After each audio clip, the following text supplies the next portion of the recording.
me what you've been doing today. Right, we've appeared in Blackpool today. It's a protest with Casuals United and EDL. It's about a young girl called Charlene Downes that went missing 8 years ago. Her body's never turned up. The police did arrest people for the actual disappearance of the young girl, but then the case was dropped against them, and these people were awarded £250,000 of compensation each. Now, there's something going on in a lot of the towns in the northwest at the moment, and one chief inspector said it's a tidal wave of child abuse, and it seems to be prolific amongst the Islamic community. There's a local takeaway where Charlene Downes used to hang out, and these were the people that were put under suspicion on her disappearance. The police did have evidence where they'd recorded under surveillance the owners of the shop saying that they'd actually chopped the young girl up and minced her and fed her to the tourist. Yeah, to the tourist. But it's also got Paige Chivers as well. It's also been listed as missing girl as well. A week after Charlene Downes was listed missing as well, and she's also still kept out the quiet as well. So we know where she is. I mean, one of our main issues at the moment is with police action.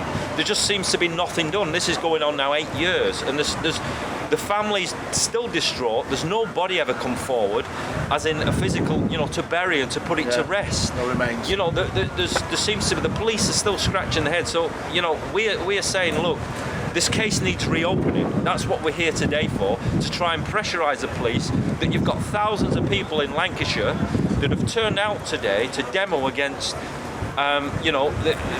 basically the, what can I say, the police's incompetence. That's all. First of all, I don't know where to start with this, because this isn't about the English Defence League, this is about Charlene Downes. First off, I'll thank Jeff Marsh, and everyone needs to give Jeff Marsh a round of applause for sticking with this, even when the English Defence League wasn't. It was him and Casuals United that brought this to the forefront. The police's reasons for not highlighting this was because they didn't want to be called racist, okay? You can call us racist every day of the week, wherever you want, if it stops the rape of our children. You should have made that decision. And the other thing is brought to our attention, not yet, the lion is not awake, because that chicken shop should not be there anymore. And the message we want to give them is that so long as we know where your businesses are, so long as we know where you live, you will never live a peaceful week. You are murdering scumbags, and we will follow you.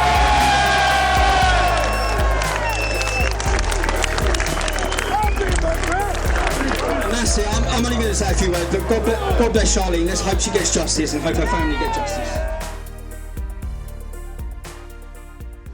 So we've still got lots of girls still going into the takeaways every night of the week. Have still been assaulted. There's mainly the case the last few weeks now have all come forward of girls been assaulted over the period of years and months. And since the EDL have actually now demonstrated in the Blackpool, girls are now coming forward and going to the police station and reporting assaults and rapes. But have the police done anything about it? Absolutely not. It's disgraceful, really. Wednesday night, there was 2 young girls coming out of his building on Wednesday night. Police arrested him yesterday morning, let him free last night. How disgusting is that? So there just doesn't seem to be any justice for these young girls which are being groomed. The ages go between 11 and 15, and there's 62 cases that have been put forward of grooming of young girls and basically rape, date rape basically. They're drugging them, they're plying them with alcohol, gifts and things. And what we're saying is it needs to stop. Something needs to be done. Now, if we're an outside street organisation, the English Defence League, and we've taken it on board, then why can't the police, the people at the establishment which are actually being paid to monitor this and to police it, that's what they are. We are not policemen, we're a civil body of people, like-minded, that have come together to try and create awareness of what's going on, and try and force the police to reopen these cases. You know, something has to be done about it, and you know, we're not going to go away. We're going to come back and back and back until something is actually done. Could you clear something up for us? I know me and my partner's looking on YouTube, and people have put stuff on there that look like hooliganism, and I just want to clear up that my experience today is it's not been like that. Absolutely it's been not. peaceful. Can you clear that up? That this is like official. You followed around from South Shore all the way down here, and there's been absolutely no trouble whatsoever. We've refused from going into pubs, and we've not kicked off. We've been like, okay, you know, we'll come out of the pubs and there's no trouble. Can you just tell us, Karen, what's your name, sorry? Robert. How did the protest go the other day? It was absolutely brilliant. She had an absolutely wonderful turnout, over 2,000 people, and I was overwhelmed with all the support Charlene got. First of all, I would like to thank all of the EDL and Casuals United for making today possible. In our fight for justice for our darling Charlie, I would also like to thank the members of the public who have came here today to show their support to us, and a special thank you to our very close friend Jenny, who has been a tower of strength. Charlene was a young, beautiful, typical teenage girl who was brutally taken from us at just 14 years old. So can you tell us a little bit about the story and what actually happened? If it's not so uncomfortable for you. Charlene disappeared at the age of 14, and 3 years later, two men were charged. One was charged with her murder in 2006, and the other with disposing of her body, which was devastating. And a year later, there was a court case. We went through 3 months of hell in court. At the end of the court case, the jury failed to reach a verdict, and we had some absolutely horrific things during that trial. Things I'd rather not relive, but if I have to, I have to. They couldn't reach a verdict, and the case, there was a retrial was ordered for the following year. Sadly, that trial never took place. It was due to, as the police put it, evidential difficulties, and one of the witnesses, the case sadly collapsed. So we had no justice or any closure, no body, nothing. Do you want to add anything to that? No. It's all what she said is true. But there was a few things on there where they said that they laughed and joked to how they cut the body up still alive. You know, so they cut her up still alive, and she made a mess. You know, when we went through so we heard all that, and I was stunned and shocked to how literally they failed to reach a verdict. Everything was there on tape. We heard everything, what they'd done, how they'd chopped her up, how they'd mutilated her, how they'd put her in kebabs, how they'd dismembered her. Charlene loved life, her family and her friends. Her infectious smile lit up a room, and how proud she would have been of you all today, and I know she will be looking down on us all from above with pride. So what support have you had since all this has happened? The police have been absolutely useless. They've done nothing. They've done nothing to help us. The only support we have now is the English Defence League, who came to our aid about a year ago when they held the first protest for Charlene, and they've been absolutely wonderful ever since. And they're like the police force to Charlene now. They do everything in their power to get justice and put pressure on the police to try and get these two back, try and get the offenders back in court, and the justice for Charlene. So is there anything else? I know we had a protest on just gone. How did that go? Did you have many people attending to the one protest? On Saturday? Yeah, the one on Saturday. 2,000 people. So 2,000 people come to support your cause and what you're doing? Yes. So it might have happened, was it 8 years ago, but still people are fighting? People to this day are fighting for justice for Charlene, even after 8 years. I think what we have to do is not give the police a hard time. We have to get to the CPS. Just need to listen to reopen it. And this is why the EDL are putting pressure on the police to get them to reinvestigate the case in a view to bringing these offenders back to court, and to sort the evidence out, and to get these tapes to listen to them again. Yeah. This is what we want them to do. And have you had any movement with that? No, we've had no new leads, nothing. There's no new leads, there's nothing. No. Right. Because the police have, in my eye, abused. They haven't literally ran this as a murder case. Although it is a murder case, Yes. It's still a murder case. protest. They first came to us last year. It was June, I believe it was June the 20th, around about June the 20th last year when they had the first protest. They contacted, we heard about it via Facebook. Right. And then they had one in the following month in July. Then they had another one March this year, and they've just had another one now. So they've had 4. This is the 4th protest for Charlene. Right. Okay. Okay. Yeah. As we have no closure for Charlene or anybody at the moment, we had a bench put up in 2008 in memory of Charlene in Stanley Park, overlooking the lake. She loved that spot. She used to go there with her dad when she was a little girl and feed the ducks. It's absolutely beautiful, and that's where we go on her birthday, Christmas, and on the anniversary of her disappearance. It's absolutely gorgeous, isn't it? I did a grueling cycle from Liverpool to Blackpool to raise the money, to get the bench, so we can. We asked the council if we could put it in Stanley Park. And they kindly agreed. That was said one of yes, Charlene's okay, favourite places. But we had some callous people who literally vandalised it in the lake. But we had another one. So they had to replace it. They replaced it for us. There's a plaque on the bench of a loving memory of Charlene when she was born to when she passed away.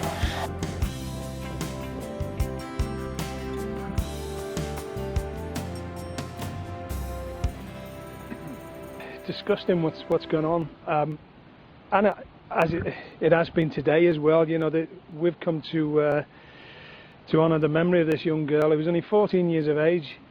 She's gone missing. Her body's never been found. She's allegedly been murdered and put into a kebab. Now, why do people know that? Well, these people who were the alleged murderers were bragging about it to their friends. And the police heard about it, so the police put microphones in their cars and in their homes and tape recorded what they were saying. Now, I've got extracts. This was on the Daily Telegraph, Mail Online, lots of things from 2007. This is just some extracts of their conversation. First of all, the police had more than 52 tape recordings of the captured surveillance of Mr. Raveshi's home and his car between February and March 2004. Charlene disappeared in November 2003. The jury was told, because they were actually brought to court, these people, the jury was told that in one conversation, Mr. Raveshi said to his partner, Mr. Albertiki that is, well, hopefully I done it properly, you know. He thought he saw me cutting her body up. Do you remember when she was bleeding to death? Yes, replied Mr. Albertiki, so that she made a mess, Mr. Raveshi allegedly added. Later in the transcript, Mr. Raveshi allegedly says, the last one of them, presumably stab wounds, it was the last deep one, and then it was to the heart that finally killed her. At one point, Mr. Raveshi said, I'm so worried, and you was the one who killed her. Apologies for the grammar, but this is the way it reads. In his opening address to the jury, Tim Holdroyd for the prosecution claimed that a witness had heard Jordanian-born Mr. Albertiki joke with fellow takeaway employees about how the teenager had been chopped up and how her body had gone into the kebabs. Mr. Albertiki of Blackpool denies murdering Charlene, with Mr. Raveshi, also of Blackpool, who denies disposing of her body. As Adam said, these people got off with it because the CPS, remarkably, with all this evidence, they cocked up. They made a mistake. So these two got away on a technicality. And as Adam said, collectively they got around about £500,000. So first of all, they murder this girl. They cut her up. They make a kebab out of her. They make money on her dead body. They go to court, costing us millions. Then they get money again. And now today, as Adam said, they've got the protection of the police force. And that same police force, I won't say what I think they are, they've described these flowers, this photograph, and that wreath as rubbish. And they will do away with it, as they do with all rubbish. So, you know, over to you, Adam. Thanks for that, Mike. Yeah, we're going to have a minute's silence in a minute. Mike's going to lay his flowers, he's going to lay the photograph. We'll have a minute's silence, and then we'll end this part of our day. Thank you.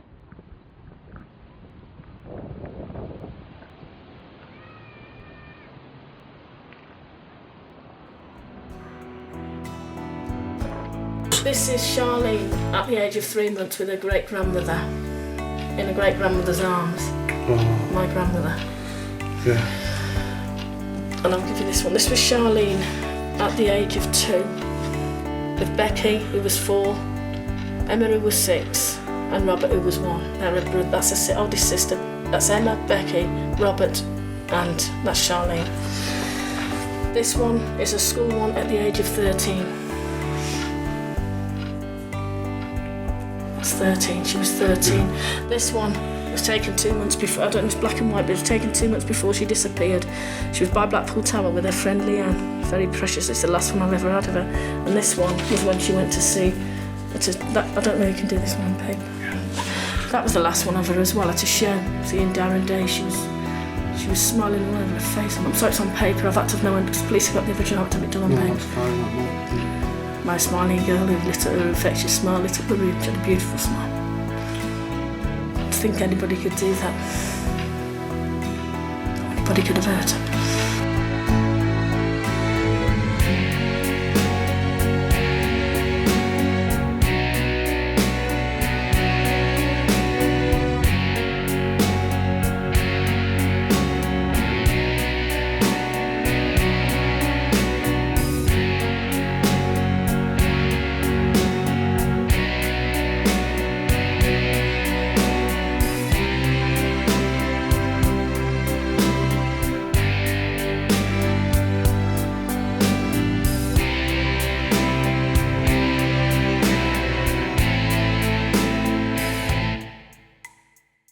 There is a land of peace and love. It waits for us who dwell below. This lovely place is heaven above, and this is where someday we will go. Heaven is where our Saviour reigns, and when we put our trust in Him, one day He'll take us from our pains and sorrows, and we'll know peace within. For life sometimes can break our hearts. We know not where to turn for aid, especially when we have to part from dearest ones and friends we've made. Dearest Charlene, you're now at rest. You're safe now from all alarms. Nothing can hurt you, you're each day. As best we can, loving and giving, for life must be travelled, come what may. Darling Charlene, you'll always be near, never forgotten by those who love you. You're still so precious, still so dear, so for all you meant to us all, we say thank you. I'd like to say. I would like to say how you'll miss Charlene and the family and everything else that went with her. You were very close to her, wasn't you? Yes, she was. You were very close to her grandmother. You miss her, don't you? Very, very close, yeah. Yeah, all right. Okay. Okay. So is any, say if someone's watching this now, have you got any message that you'd like to say, the last words to anybody out there if they're watching this, if... The police? Anybody. Have you any words to say to anybody? My first words would be to thank the EDL and long may they continue support and long may they reign. I would also urge the police now to reopen this investigation. It's gone on long enough. We need closure, we need justice, and I would absolutely urge the police to do something now. To do something now. To do something now. To do something now. To do something now. To do something now. To do something now. To do something now. To do something now.